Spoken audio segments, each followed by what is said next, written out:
Zimbabweans, at the core of who they are as a people, they worship ancestors. And this ancestral worship can even be happening on an unconscious level. It is that level which people in power are interested in accessing, because that is how they enslave the people.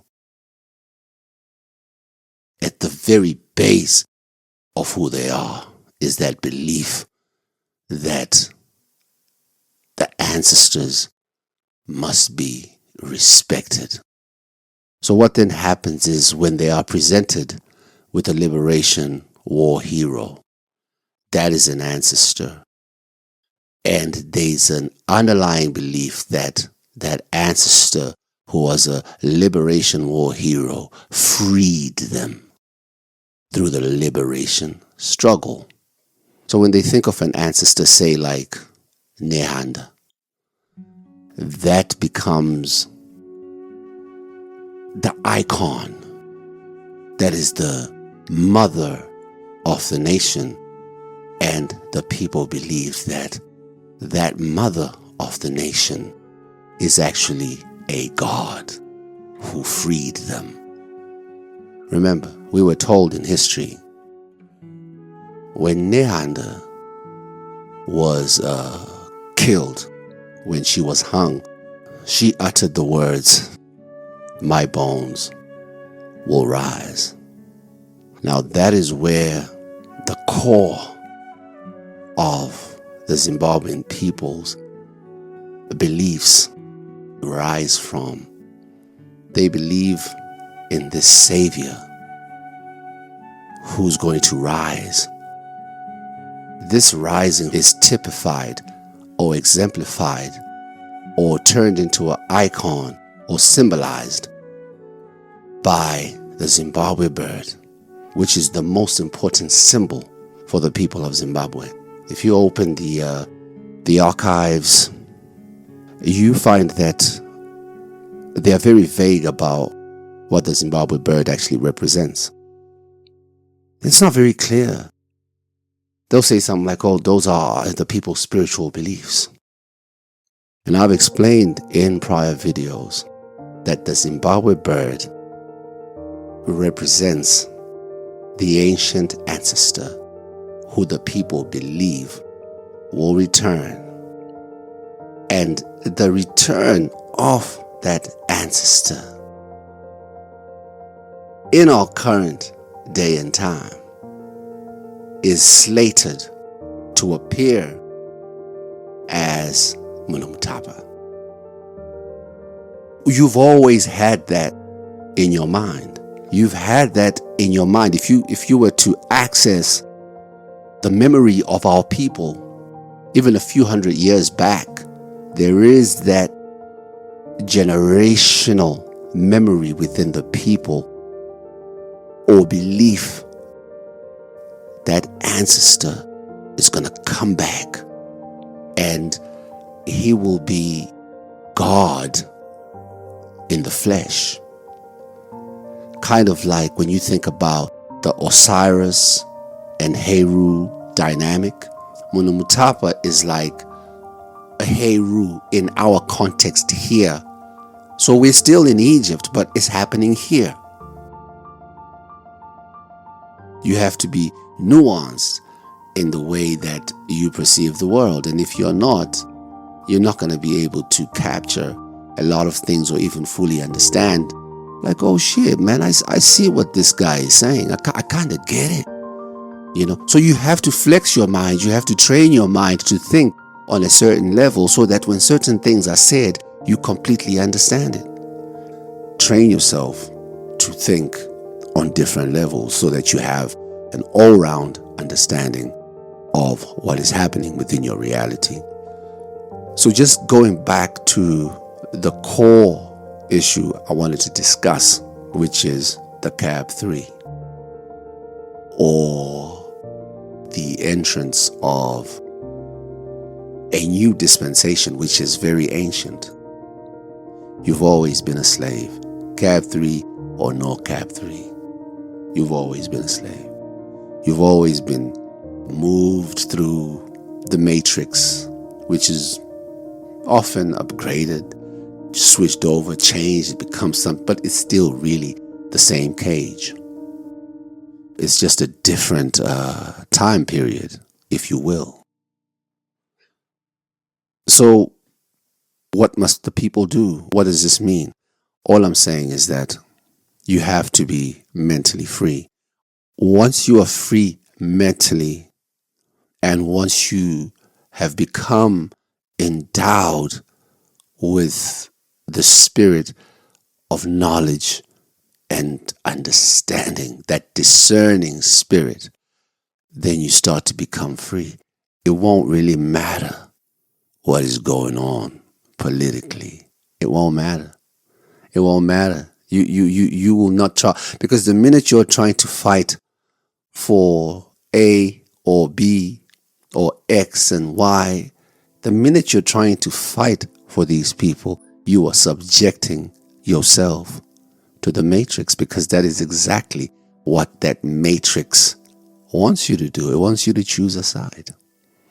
Always, it wants to split the mind, because then that's how it rules that mind. They have to make you double-minded. And a double-minded man is unstable in all his ways, right? That's why they need you in that condition. They need you to be fighting about this and that. About, I want this guy. I want this system. I don't want that system. No, just be, man. There's certain things that you're going to have to come to that understanding of freedom is in the mind. If your mind is free, you are free. They could put metal bars around you. They can put all kinds of systems in place, which they can always change when it's convenient for them. They can always change it. And I've heard people say things like, well, why would anybody want to make themselves Munumutapa? Why are you trying to make yourself, that, are you even of that bloodline? The question you have to ask yourself is, well, where are the people who were of that bloodline? Do you think that the colonizer just randomly picked the Zimbabweans that became the ruling elite? You think that that was random? You don't think that certain historical researches were done for them to know which people made up the ancient ruling classes?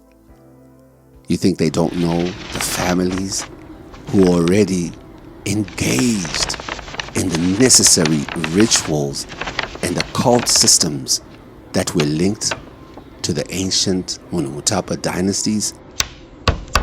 There are people who know those rituals that allowed Munumutapa to come through. This is why Nehanda will always be of great importance for the people of this country, because they are slaves to that particular system. So whoever can carry out the necessary ritual is Munumutapa, because it's already in your mind that Munumutapa is going to come among us, or is already among us.